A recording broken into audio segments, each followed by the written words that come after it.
Ibinida ni Pangulong Noynoy Aquino ang mga nagawa ng kanyang administrasyon sa ginanap na agenda-setting dialogue sa Malacanang na dinaluhan ng kanyang mga kaalyado. May ulat on the spot si Mark Salazar.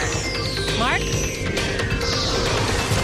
Maris, itong tinatawag nilang agenda-setting dialogue ay nagmistulang 30-minute na State of the Nation address ni Pangulong Noynoy Aquino. Nga lang, ito ay sa tapat ng kanyang mga kakampi. Ito ay dinaluhan ng mga miyembro ng kanyang gabinete, ang kanyang mga kapartido mula sa Senado, sa Kongreso, maging sa local government units at ilang grupo, itong mga civil society groups. At itong wala rito si Vice President Jejomar Binay na bagamat nasa kabilang partido ay miyembro naman ng kanyang gabinete sa talumpati ng Pangulo. Sinabi niya na meron siyang mga nakukuhang input mula sa kanyang mga boss na hinihingi na siya ay tumakbo muli o kung hindi naman ay napapanahon na magbigay siya ng kanyang endorso kung sino yung dapat na magpatuloy ng kanyang mga reformang nasimulan.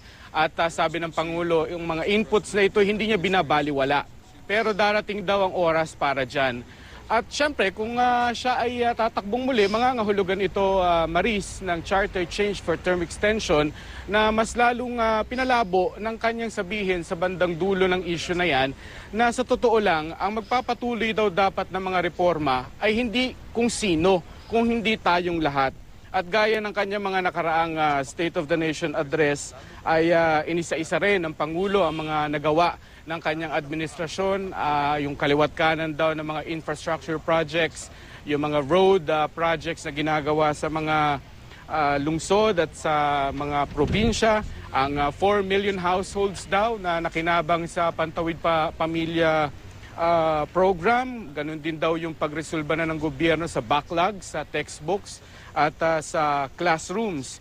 Inisa-isa niya rin yung ginagawa ng gobyerno sa mga immediate problems kagaya halimbawa ng power crisis na nakikipag-coordinate na raw ang ehekutibo sa mga leaders ng Senado at Kongreso para humingi ng joint resolution para mabigyan ng kapangyarihan under the EPIRA law ang administrasyon na makapag-contract ng power generation para maunahan na itong looming power crisis na ito. Ganun din, binanggit niya yung paparating daw ng mga karagdagang bagon para ma-resolve na yung problema sa MRT at iba pa.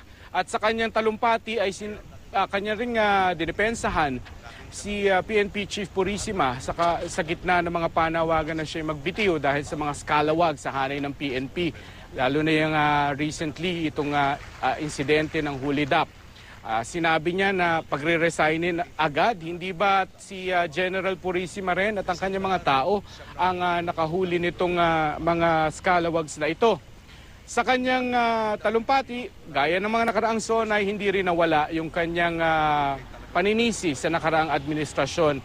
At sabi niya, kagaya ng kanyang ina noon na sumalo sa diktaduryang Marcos, ay para rin daw siya, nung siya'y maupo bilang presidente, ay hinihingi sa kanyang magluto ng sinigang na ang iniwang sahog ay tubig at asin lamang. Pero pinagmamalaki ng Pangulo na hinigitan na nila yung kanilang mga ipinangako ng kampanya sa mga binigay nilang serbisyo 4 na taon mula sa kanyang pag-upo sa pwesto. Maris?